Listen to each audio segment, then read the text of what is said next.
जब भी बात करंट की होती है बच्चों के माइंड में एक क्वेश्चन आता है कि करंट का जनरेशन होता कैसे।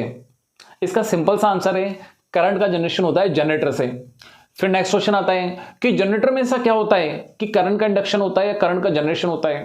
तो यहां पे बोला जाएगा कि एक भाई साहब थे जिनका नाम था फैराडे, और फैराडे ने बोला था whenever there is a change in flux EMF induced and due to this EMF current will flow in the circuit. इसका मतलब ये हुआ कि जब भी फ्लक्स में चेंज होगा ईएमएफ इंड्यूस होगा और इस ईएमएफ के कारण ही करंट फ्लो होता है।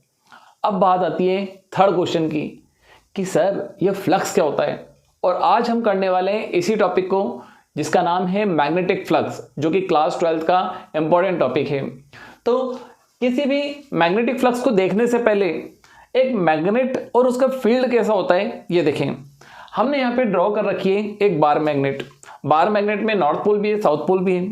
अब इस बार मैग्नेट के सराउंडिंग एक फील्ड जनरेट होता है या एक फील्ड होता है। इस फील्ड को हम बोलते हैं मैग्नेटिक फील्ड।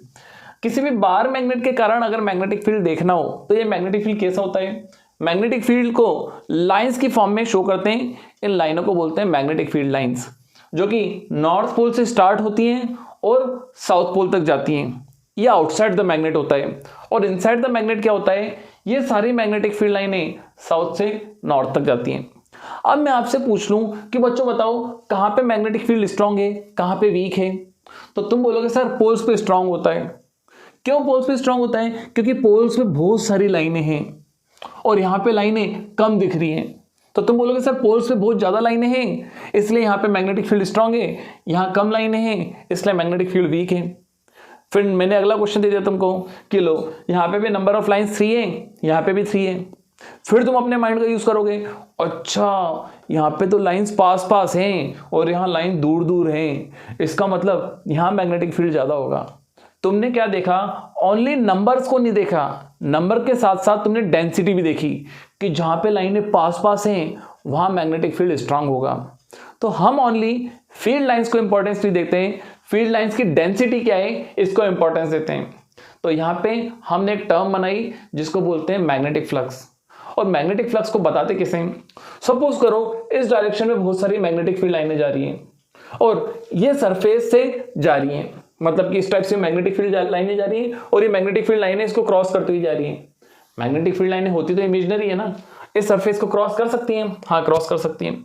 तो सरफेस की डायरेक्शन कहाँ है, सरफेस की डायरेक्शन भी इधर है और मैग्नेटिक फील्ड की डायरेक्शन कहाँ है, वो भी इधर है, दोनों सेम डायरेक्शन में है। तो एरिया और मैग्नेटिक फील्ड का जो प्रोडक्ट है वो अपन को देगा मैग्नेटिक फ्लक्स। मैग्नेटिक फ्लक्स का मतलब ये मान लो कि किसी भी सरफेस से पास होने वाली इलेक्ट्रिक फील्ड लाइनों का नंबर, किसी भी सरफेस से पास होने वाली फील्ड लाइंस का नंबर मैग्नेटिक फ्लक्स होता है।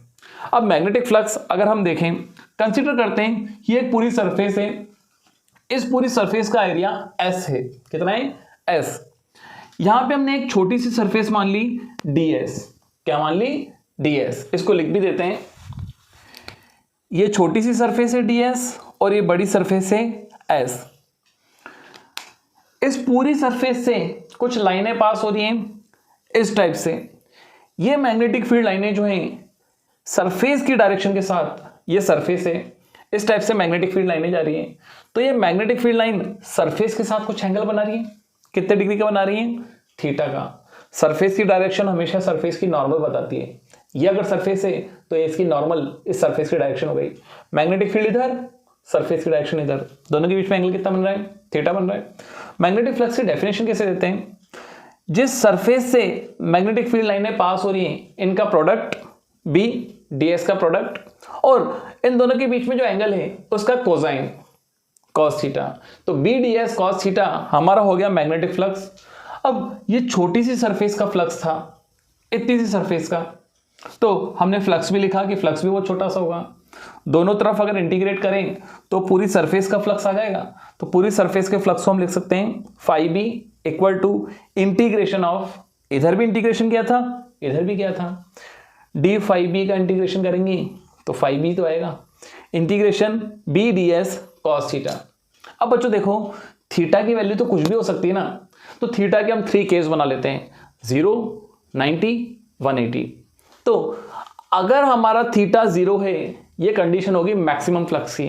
अब मैक्सिमम फ्लक्स का मतलब सरफेस की डायरेक्शन में मैग्नेटिक फील्ड लाइनें जा रही हैं, मतलब सरफेस की डायरेक्शन भी इधर है और मैग्नेटिक फील्ड की डायरेक्शन भी इधर है, तो सारी की सारी मैग्नेटिक फील्ड लाइनें सरफेस को क्रॉस करेंगी क्या? हाँ, क्रॉस करेंगी। इस कंडीशन में फ्लक्स मैक्सिमम होगा। तो फ्लक्स हो गया phi B equal to integration B D S, cos zero की वैल्यू तो 1 हो गई। अब एक होता है कि सरफेस की डायरेक्शन तो इधर है लेकिन मैग्नेटिक फील्ड लाइनें इधर जा रही हैं, अभी भी सरफेस से पास हो रही हैं लेकिन सरफेस की डायरेक्शन और मैग्नेटिक फील्ड की डायरेक्शन अपोजिट है। इस कंडीशन में थीटा हो जाता है हमारा 180 और यहां पे जो फ्लक्स आएगा वो मिनिमम आएगा minus BDS, minus integration BDS. एक कंडीशन है जीरो फ्लक्स की। बच्चों देखो, ये सरफेस है और मैग्नेटिक फील्ड लाइनें ऐसे जा रही हैं, ये मैग्नेटिक फील्ड लाइनें सरफेस से तो क्रॉस ही नहीं हो रही, इस टाइप से जा रही हैं। तो जब नंबर ऑफ लाइंस किसी सरफेस से पास होंगी नहीं, उस कंडीशन में कोई फ्लक्स भी नहीं होगा, क्योंकि फ्लक्स की डेफिनेशन सरफेस एरिया और मैग्नेटिक फील्ड के प्रोडक्ट से आता है। फ्लक्स किससे आता है? सरफेस और मैग्नेटिक फील्ड के प्रोडक्ट से। तो सरफेस हो गई है, मैग्नेटिक फील्ड लाइनें हो गई है, इन दोनों में कोई रिलेशन ही नहीं आ रहा, इसलिए यहां पे हमारा थीटा जो होगा वो 90 होगा और फ्लक्स कितना हो जाएगा? 0। तो फराडे भाई साहब ने यही बोला था कि जब भी फ्लक्स चेंज होगा ईएमएफ क्या होगा? इंड्यूस होगा। अब ये ईएमएफ कैसे इंड्यूस होता है, इसका एक टॉपिक है जनरेटर।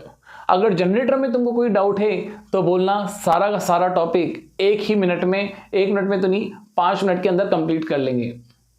मिलता हूं आपसे नेक्स्ट लेक्चर में, तब तक के लिए see you, thank you, bye, all the best.